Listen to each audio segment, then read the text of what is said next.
What's good, y'all? You know it's that time of year when you can wake up on a random Sunday and there is an NBA trade that went down. That's exactly what happened for me today. In case you guys don't know, the Lakers just sent D'Angelo Russell, Maxwell Lewis, and 3 second-round picks to the Brooklyn Nets in exchange for Dorian Finney-Smith and Shake Milton. So I wanted to come on here, break down these trades, give my grades on them, and also talk about the impact that each of these trades could have for their respective teams. I want to start by talking about the Lakers, considering they are the contending team out of these two.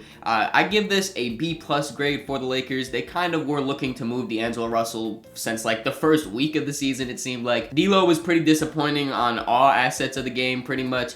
He started off as a starter and then quickly got moved to the bench to take on more of a 6-man role. I just feel like when you look at a guy like D'Lo, he is best with the ball in his hands and he impacts the game with his shooting and his playmaking. Those are like the main things I look for when looking at D'Angelo Russell. And obviously D'Lo is having a very underwhelming shooting season, so that takes out one of those things. And then the other two of his on-ball creation and his playmaking, I feel like they kind of get overshadowed because Austin Reeves has taken pretty big jumps in both of those categories, and it seems like the Lakers and JJ Redick are more comfortable just kind of putting more of that burden on Austin Reeves instead of relying on D'Angelo Russell for that as well. And obviously, D'Lo is not the best defender either, and that has been a big struggle for the Lakers. So it makes sense on why they wanted to move on from him. And when you look at all those things, it makes sense on why the Lakers would want to move off D'Angelo Russell. And then in turn, they're bringing in a guy like Dorian Finney-Smith, who will definitely help them defensively. I feel like that's the main thing that he's going to come in here.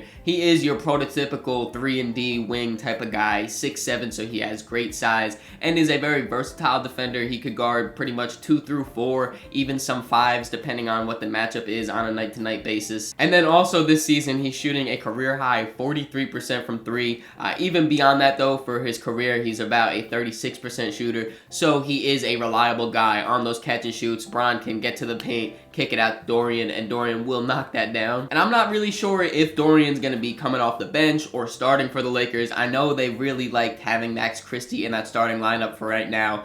He's been very solid the last few games. But in my mind, closing, the lineup's probably going to have Bron at the point guard, Austin Reeves, Rui Hachimura, Dorian Finney-Smith, and then Anthony Davis. That is a very good closing lineup if you ask me. The size there is incredible. The smallest guy there is Austin Reeves at 6'5". Everyone else is like 6'8" or above. And it kind of just allows the Lakers to just switch everything pretty much. Obviously, Anthony Davis is one of the best defenders in the NBA. I've talked about Dorian Finney-Smith being a very versatile and plus defender. Bron, he's definitely getting up there in age, so he's not the defender he once was by any stretch. But we do see in spurts he could have some high defensive plays. And then Austin Reeves and Rui Hachimura, they really just got to battle. That's all we really ask for them in those type of lineups, and I think they could do that. And then offensively, of course, I mean, you have the spacing of those guys. You have the on-ball creation of guys like Bron and Austin Reeves. I've already mentioned the size, the rebounding. All in all, I really do like that type of lineup for the Lakers, and I love the addition of Dorian Finney-Smith. And then the other guy they brought in with Shake Milton, I don't know if he'll really crack the rotation. I could see him maybe having some minutes off the bench for the Lakers, because for the Nets right now, he's had a very good season. He had just a great game against the Bucks where he hit multiple threes in their upset win. And I know Gabe Vincent has kind of been quietly turning it up as of recent and been being more of an impactful player, but I wouldn't be too surprised if Shake Milton ultimately ends up taking those minutes from him, because he can be a spark plug off your bench. And then lastly, before we take a look at this trade from the Nets perspective, I like that the Lakers didn't give up any of their first-round draft capital, only giving up 3 second-round picks. It just allows them to have more options going forward. And then also they did move D'Lo, which was their biggest movable contract. He made about like $20 million. But on file still they have Rui Hachimura's $17 million, Gabe Vincent's $11 million, and Jared Vanderbilt's $10 million. So they definitely have contracts to work with. Like I said, they held on to those first-round picks. I don't know if they want to move them or keep them. Either way, though, I like that it leaves the Lakers with more options and more flexibility going forward, and that is why I have them as a B+ for this trade. And now moving on to the Nets perspective, I'm giving them a B- for this trade. Obviously, they are a rebuilding team. They just moved off Dennis Schroeder. It makes sense they want to move off guys like Dorian Finney-Smith. I'm sure they will be moving other guys as well as the season progresses because, like I said, they are a rebuilding team. They want to lose games. They want to go for Cooper Flag. They need that high lottery draft choice. And for that reason, it doesn't really matter what players they're getting back. They're really just looking for more flexibility. So it makes sense D'Lo's coming back in this trade. He's going to be a free agent after this year, so it's an expiring contract.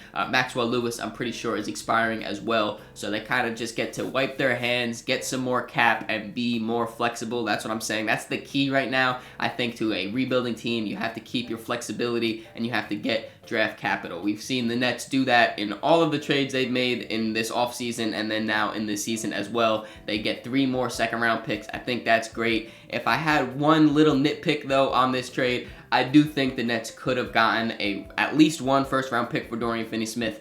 I could be wrong. Obviously, they accepted this trade, so I would have to assume this is the best offer they got. But in my mind, I feel like a contending team could definitely give up a first-round pick for a guy like Dorian Finney-Smith. All in all, though, I think the Nets are kicking off their rebuild incredibly well. From the Mikal Bridges trade to getting their own first-round picks back to getting some more draft capital in the Dennis Schroeder trade, and then now more in this one. I'm excited to see what moves the Nets continue to make. Like I said, I've been loving their rebuild so far, but this specific trade right now, I'm giving them a B-.